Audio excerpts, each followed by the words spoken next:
কাল তো ভাইফোঁটা, আর ভাইফোঁটাতে যদি তোমরা নিজে হাতে এই মিষ্টিটা বানিয়ে নিতে পারো তাহলে কিন্তু সব ভাইয়েরা খুব খুশি হবে। আর এই মিষ্টিটা বানাতে কিন্তু খুবই সহজ, আর মিষ্টিটা বানাতে কিন্তু কোনো গ্যাস জ্বালানোরও প্রয়োজন নেই। আর মিষ্টিটা হয়ে যায় খুবই কম সময়ে, মোটামুটি 10-15 মিনিটেই রেডি হয়ে যাবে এই মিষ্টি। তাহলে সবাইকে পার্বতীর রান্নাঘরে স্বাগত জানিয়ে আজকের রেসিপিটা শুরু করে দিচ্ছি। তোমরা ভিডিওটা প্রথম থেকে লাস্ট অবধি দেখতে থাকো। প্রথমে এখানে আমি নিয়ে নিয়েছি 200 গ্রাম পনির। এখানে প্যাকেট পনির নিয়ে নিয়েছি। এখন পনিরটাকে আমি গ্রেট করে নিচ্ছি। পনিরটাকে হাতে মেখে নিলে তো একটু স্মুথ হতে সময় লাগে, তাই গ্রেট করে নিলে কিন্তু খুবই তাড়াতাড়ি স্মুথটা হয়ে যায়। এখন পনিরটাতে আমি মিশিয়ে দিচ্ছি আধা বাটি নারকেলের গুঁড়ো, তারপর দিয়ে দিচ্ছি 1 বাটি গুঁড়ো দুধ, তারপর এখানে আধা বাটির থেকে একটু কম দিয়ে দিচ্ছি চিনির গুঁড়ো। এখানে গুঁড়ো দুধ আমরা 100 গ্রাম নিয়েছি, আর নারকেলের গুঁড়োটা নিয়েছি 30 গ্রামের মতো হবে। এখন সব কিছুকে ভালো মতো হাতের সাহায্যে মেখে নিচ্ছি। এখানে কিন্তু কিছু লিকুইড জিনিসের প্রয়োজন নেই, এটা এমনিই ভালো মতো মাখা হয়ে যাবে।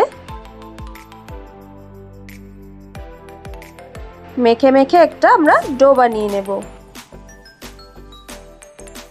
এখন ডোটাকে আমরা দুটো ভাগ করে নিচ্ছি, একটা একটু বেশি থাকবে আর একটা একটু কম থাকবে।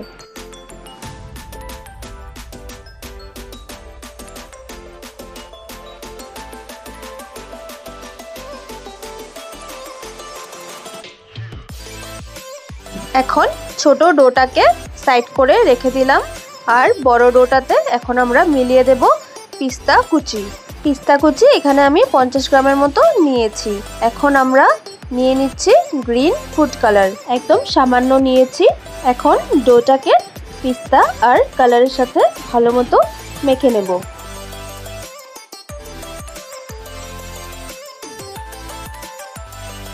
এখন নিয়ে নিয়েছি একটা বাটার পেপার, তাতে ছোট ডোটাকে এমন লম্বা করে নেব। তারপর এখন বাটার পেপার উপরে আরও একটা দিয়ে আমরা একটু লম্বা ও পাতলা করে বেলে নেব।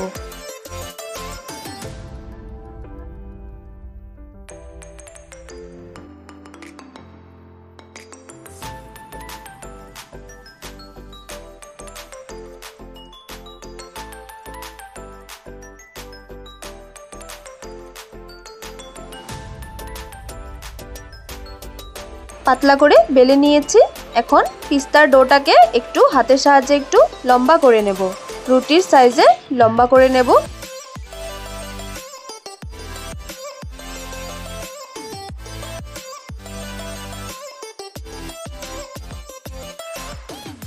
এখন রুটিটার ওপর দিয়ে দেব পিস্তার এই লম্বা ডোটাকে।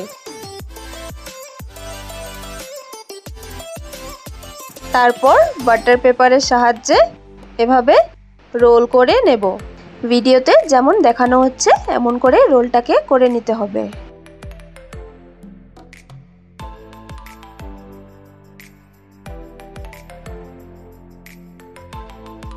মিষ্টিটা কিন্তু ভালো মতো রোল করা হয়ে গেছে। এখন বাটার পেপারের ভেতর মিষ্টিটাকে রেখে আবারও রোল করে নেব। টাইট করে রোলটাকে করতে হবে। এখন হাত দিয়ে একটু ঘুরিয়ে ঘুরিয়ে দিচ্ছি যেন গোল হয়। এখন দুটো সাইড বটে দেব।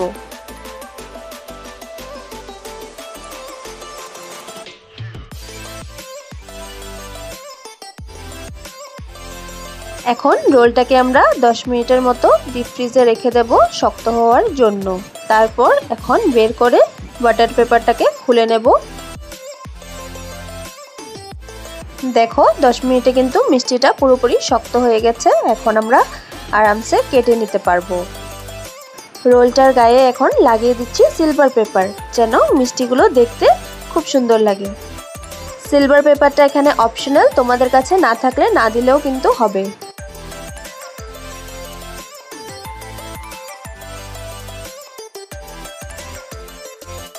দেখো মিষ্টিটা দেখতে কতটা সুন্দর লাগছে। এখন বাস কাটার পালা। এখন একটা একটা করে মিষ্টিগুলোকে কেটে নিচ্ছি। মিষ্টিটা দেখতে যেমন সুন্দর হয়েছে, খেতে কিন্তু তেমনই টেস্টি হয়েছে।